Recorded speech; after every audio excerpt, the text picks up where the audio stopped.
guys can come and tune in with us every third Thursday of the month. Look, I was supposed to remind you of my bad. I forgot. Right. I forgot to tell you that you was doing this part. It's the third Thursday, right? Third Thursday instead. I was about to say the first Thursday.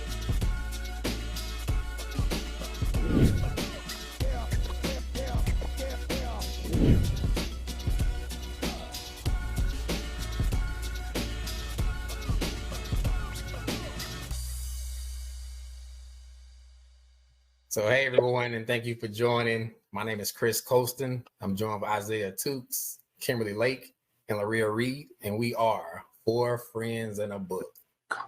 So, Four Friends in a Book is our monthly podcast series where we have a discussion centered around a book that we're reading together, and we discuss any current or relevant topics that may or may not relate to that book. So, somewhat of a book review and just table talk amongst friends. So, first and foremost, if you haven't already, please like, share, subscribe. We would love to hear from you guys. Follow us on all social media platforms and give us some feedback. You know, if you guys have any book recommendations or topics you want to hear us discuss on Four Friends in a Book, we would definitely love to hear from you guys. So hit us up. We're going to jump right into it. The book for this month, big book. In the nonfiction category, The Warmth of Other Suns by Isabel Wilkerson. The epic story of America's Great Migration, the greatest untold story of the 20th century, where she uses firsthand accounts of Ida Mae Gladney, which was from Mississippi, George Starling, which was from Florida, and Robert Foster, which was from Louisiana. And she used these individuals to tell the story of their process, I guess, as far as migrating from out of the South, up north, out west. And she really just gives a great job of capturing that old concept. Yes. For me, it's kind of reminiscent of just having a discussion or a talk with your grandparents or your great grandparents, just hearing their story. And it's just in that book form. So again, Isabel does a account of these three individuals and mixes in a lot of historical facts and things of this whole period of the Great Migration between 1915 and 1975.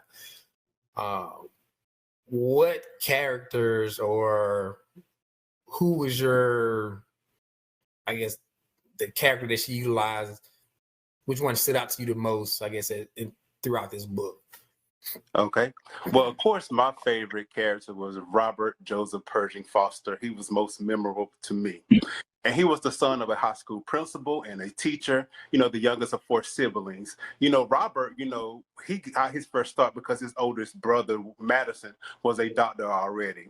So Robert came from, esteemed background. So they wanted to instill a lot in him so that when he was able to enter and matriculate to Morehouse College.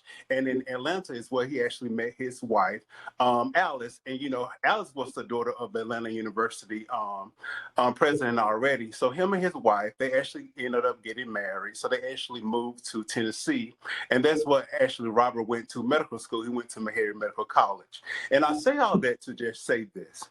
Even with Robert's, all his connection that he's had, he was actually still subjected to Jim Crow and the laws that followed him through every state that he went through. And these were the 1930s. So just imagine this black guy, he's actually coming up into the world and he's still subjected and feel like he can't escape from all this.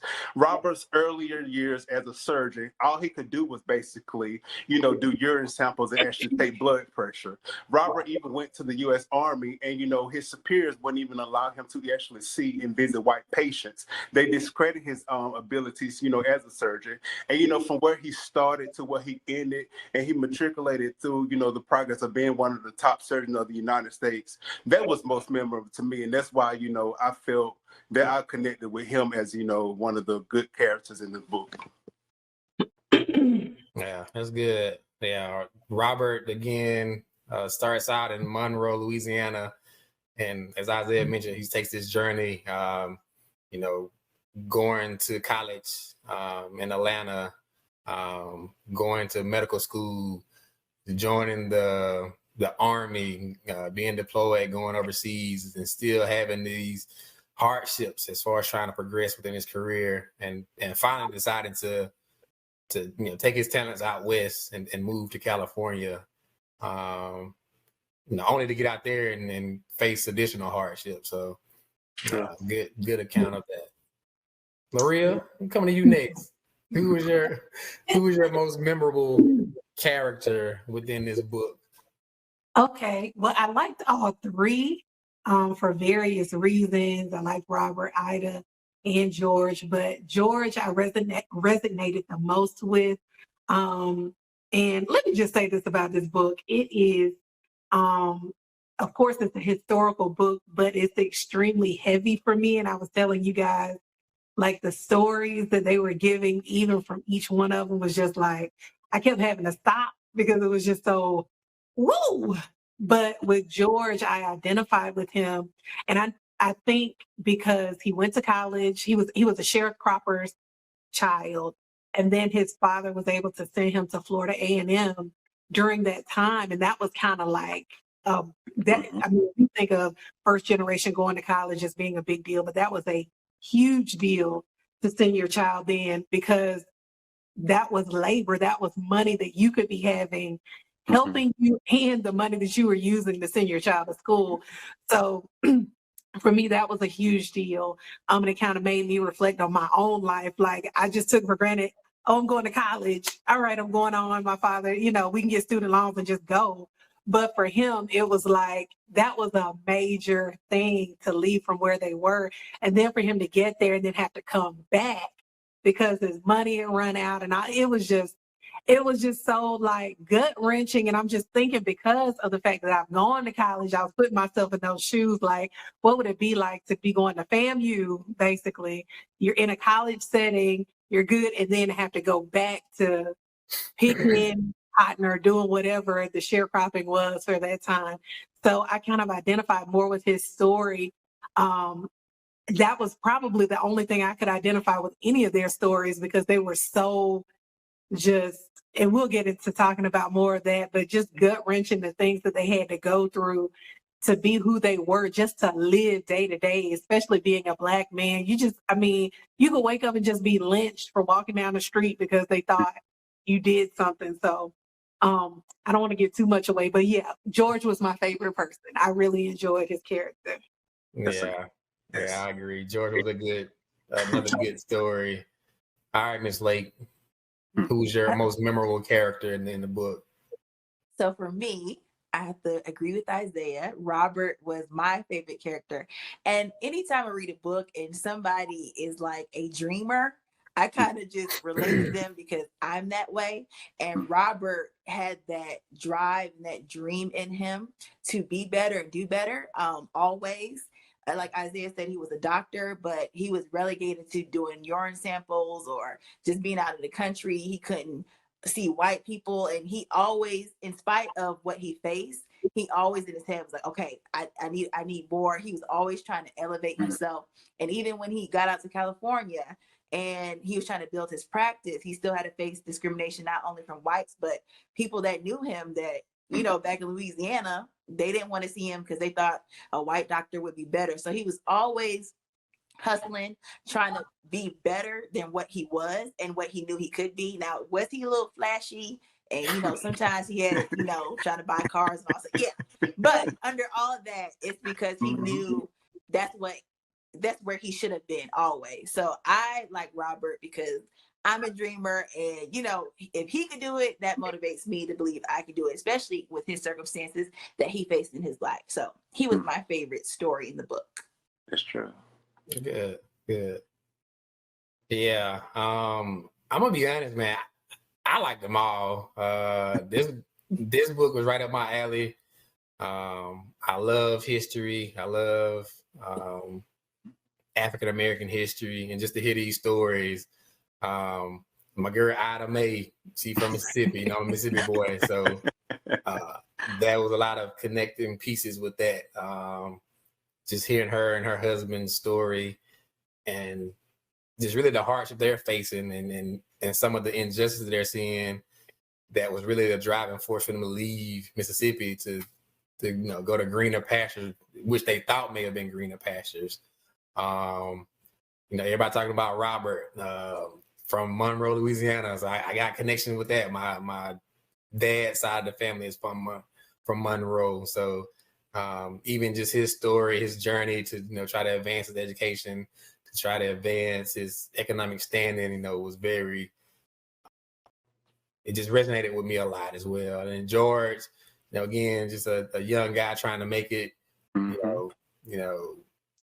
Being known as professor, just a smart guy trying to get an education, but really just having the hardships of having to, I guess, being forced to kind of work and give up on that dream that he had, but still pushing to make through and make the best of even those guys picking oranges and fruits and other things to try to make the best of that situation. So so I just talked about our favorite characters, but even reading the book, and again, Isabel, she takes you on this journey of these three individuals and their migration from the South to whether they're going up north or out west, and that whole, I guess, story and some things you may have known about historically as well.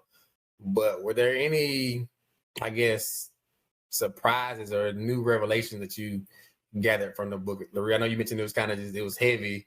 But were there any new revelations or any surprises that you may have not have been aware of prior to reading the book? I'll go. Well, I think it's one thing to hear stories, but to hear an account from someone, like a testimony, is completely different. So I had heard about how sharecroppers would kind of cheat former slaves out of their money and all that. But to hear you put in all of this money and then you get to the end of the crop or whatnot, and then they say, "Oh, we're even now." So you basically just work their land for free. It's just mind-boggling the things that they had to go through with just. I mean, it was. I can't remember which one it was because it was so many stories to me where one of them had to run back in the house, or so I can't remember if it was a story when they were younger or not. But just even walking on the sidewalk, just I mean, just not hearing, but reading and hearing. I listen on Audible, but hearing the accounts and the stories of how they just went through how volatile their lives were. I mean, it was just like you're almost like a dog day to day, like what's going to happen to me today. And I mean, and we think about our lives being the way they are now, but compared to that was just horrible to have to live like that. So I understand the migration. I understand saying, you know what, y'all can have all of this. I'm gone. I get it. I understand that. So yeah, it was just so many, and I encourage people to really read this book. But for me, it was extremely heavy because I have a very sensitive spirit, so I can't read a lot back to back of all of that. But I mean, it was like story after story after story after story that was just so detrimental to their lives. And it wasn't just a situation, it was systematic. And I think we're going to get into that. But it just was like a system of you're not a slave anymore, but you're still a slave. And I just can't believe people can sleep at night doing folks like that. It was ridiculous. So that was many of my my accounts from what stuck out to me. Yeah. No, I agree. It was definitely a lot. Isaiah, you want to jump in next? So. Yes, sir. What most surprising to me was that even though Ida, George, and Robert, they all came from different backgrounds, they all had one common goal: is to be free and to be set free and to do what they want to do. And you read so many stories, throughout the book where, Black people that were actually trying to leave into migration, that they were just actually forced off of trains, tearing up train tickets, and just couldn't be able to just actually breathe and free and move about how they want to be. And when you're reading these stories, you think about, is this modern day slavery that was actually going on, that these people just want to just be free, live their lives and do the best of what they can do, to push their family forward. So that was, one of the stories that were most surprising to me. And, towards like the end of the revelation was that you even read where the people that actually migrated up to the north, that they even refused to even accept government assistance. Like they was hard workers. Like they felt that if they can do it and then they can move forward and they can move into these different environments, that like no, that they're gonna make it happen, even if they have to move into different homes and share families. We heard about I read about where families actually share like in different homes and different flats until they can find something else. And if you want to send your family up, they will live with you until they can actually move into a house. So I just saw the elegance in that, where no man is actually left behind. Like if I'm free, I want to free my whole family. And that was just the most revelation to me that I actually read throughout the story. Okay, good. Good. All right, Kim, what do you have? For me, it was like two things. So one was like Isaiah was saying, like when people were trying to leave the South, like reading the stories, it was almost like you had to escape slavery in a way. So it's like you can't buy a train ticket in the same town you're at because they're gonna know you're leaving, and like you can't tell people you're leaving. And even though people were leaving, they were trying to send people up north to like round them up and send them back to the South, because the South knew that they're like, we can't let these people leave because like we depend on their labor. So it was just eye-opening for me, because I was thinking like if you wanted to move to the north, you just move, but they really had to keep it like on the down low. And it was like reading their stories, I was stressed out. I was like, I hope they make it out. And then the second part was, in school you hear about Jim Crow laws, but reading how much it affected like every part of your daily life, that it was almost making me like suffocate reading it, because you couldn't be human. Like you have to get off the sidewalk, don't look people in the eye. When they're talking about the ice cream shop, like if somebody white comes in, you got to get it to the end of the line, and putting up with all those laws, because you hear about the water fountains and sitting in the back of the bus. And even on the bus, like if more white people came on, then they moved that sign back, so like all the black people had to be in the back of the bus. So just realizing how much Jim Crow affected like every aspect of your life and how suffocating and demeaning that is for a person to deal with. Those are the two things that really stuck out to me in the book, because I read about it, but hearing the actual stories and accounts really made it real and really showed how deep and wide it went. Yeah.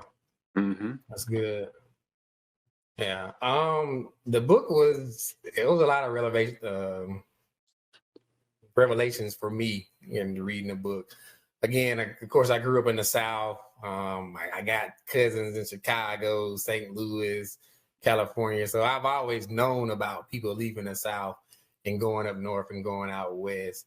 But I don't think I really knew the intricate details as far as the Great Migration itself, that there are actually people from up north coming down to the South to recruit people, to work. And that, like Kim mentioned, you had this diminishing workforce in the South, and they were getting upset because now they don't have people to work.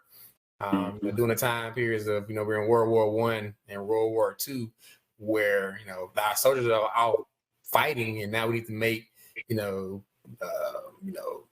machines and weapons and other things to support that effort. And so there was a new, I guess, influx of Black workers from the South now getting these, industrial jobs and being able to work in these areas that are outside of, the fields that they may have been working in the South, and people actually coming down to recruit them and pay for that. But even hearing the great extent that people had to go through to get there. I mean, shipping themselves in boxes, hiding coffins, like you guys mentioned, just to sneak away, because it was, it was such a troubling time and a period where you didn't really have complete control over your life. And again, I've talked to my parents, grandparents. I've heard some of these stories, but it's just, it was a lot to kind of even read it in this form, and to kind of see some of those details, even when people actually made it to the North and then facing new issues or different, I guess, set of problems and injustices. So it wasn't at the north and or moving out west was just your this grand escape. It's just now you had different problems or new problems in those areas. So it was a lot of good information. And again, Isabel does a great job. She even covers areas outside of the book itself. She referenced my hometown a few times. I was shocked and surprised to see that even popped up. We would have known that Meridian, Mississippi would have been in the book. So again, there's a lot. And like I said, if you guys love history, non-fictions, I think this is a good book for you to read. So yeah, good talk, guys. I appreciate y'all input. Good talk, Chris. All right, so look, we about to transition. We segue into that favorite segment y'all always waiting on. We have it each episode, the rant. It's our time period where we give 60 seconds uninterrupted. We're not debating, we're not contesting, we're allowing one of our friends to speak from the heart, whatever may be on their mind, whatever they may be thinking about at that moment, and they just speak freely. And so we're coming back to my brother, Mr. Rant Man himself, none other than Mr. Isaiah Tukes. He's been killing these rants every episode. Again, I never know what I'm getting. We never know. It's new to us, but we're not going to debate it. And so my brother, gonna do it again. So starting now. Go, just give it to him. Nearly one weekend, Black people in New Orleans, Louisiana struggled to recover from Hurricane Ida's devastating blow. Ida killed at least 11, dumped more than 13 inches of rain, and left whole neighborhoods underwater. The lack of leadership in New Orleans is really damaging to Black life, as they are the most neglected city in America that no one likes to talk about. Right now, they haven't had access to clean water. We're still in the middle of a pandemic where people couldn't work, and now the rent is due for the evacuated homes, and they have no power or running water. And you can't miss a payment because the eviction moratorium was canceled by the Supreme Court. I know personally people who have fled to different states, frightened of returning back to unknown damages, and awaiting any type of assistance from the government. And we cannot be the land of the free in a country with unlimited resources to help evacuate and place hundreds of thousands of immigrants in various parts of the world and make them comfortable, only to leave our Black citizens in Louisiana out into the streets. And that's that on that. That's good. Again, we have to be the catalyst for change that we want to see within our community, within our state, within our country.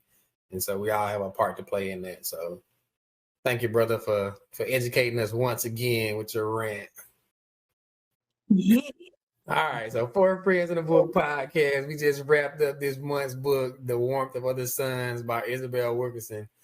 If you guys haven't read the book, please check it out. It's an awesome read. Like I said, if you love history, if you love African American history, if you just want to just kind of get a good story, from the journey of some elders and how they have traversed this life that they live. I mean, she literally covers their journey from life to death. And so it's a good read, good experience, and I encourage you guys to check it out. So, all right, so we're going to my brother Isaiah, man. Tell him about the book we're reading for next month. Hey guys, please join us next time as we discuss our newest book, When No One Is Watching by Alyssa Cole. Alyssa Cole is a New York Times bestseller and has written a phenomenon thriller that has a little bit of everything: history, mystery, humor, and conspiracy. You don't want to miss it. Laria, where can they tune in? Every third Thursday of the month, you can come right here with your four friends, your favorite four friends, to talk about books. Yes. And we want you guys to follow us on all of our social media platforms. So follow us on Facebook, Instagram, Four Friends in a Book, and on YouTube. Make sure to subscribe to our channel, Four Friends in a Book. That way you won't miss any of the great content we put out throughout the week. All right, guys. Thank you for tuning in with us. As always, let's read, let's learn, let's grow. Let's have a discussion here on Four Friends in a Book. Thank you. Thank you. Bye.